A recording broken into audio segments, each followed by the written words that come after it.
آگے بڑھیں اور آپ کو بتائیں کہ علی پور میں بھی یوم استحصال کشمیر ریلی، مختلف سرکاری محکموں کے افسران، تاجر، وکلاء برادری اور سول سوسائٹی کی کثیر تعداد نے شرکت کی۔ اسسٹنٹ کمشنر فیض فرید بھٹا نے کہا کہ پاکستان نے ہر فورم پر بھارتی مظالم کے خلاف آواز بلند کی، وہ دن دور نہیں جب کشمیریوں کو حق خود ارادیت ملے گا۔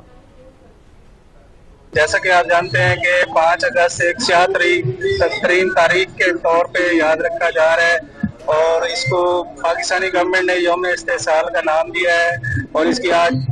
6th اینیورسری ہے جس کو ہم کومیموریٹ کر رہے ہیں اور ایک اسپیشل واک کا اہتمام کیا گیا ہے تحصیل انتظامیہ کے انڈر۔ میں یہاں اس موقع کا فائدہ اٹھاتے ہوئے کہنا چاہوں گا کہ ہم اپنے کشمیری بہن بھائیوں کی جد و جہد اور قربانیوں کو خراج تحسین پیش کرتے ہیں اور ان کے ساتھ جو غیر مسلسل یکجہتی کا اعادہ کرتے ہیں اور یہ دعا گو ہیں کہ بہت جلد کشمیریوں کو ان کے سیلف ڈٹرمنیشن کا رائٹ دیا جائے گا اور وہ پاکستان کا حصہ بنیں گے۔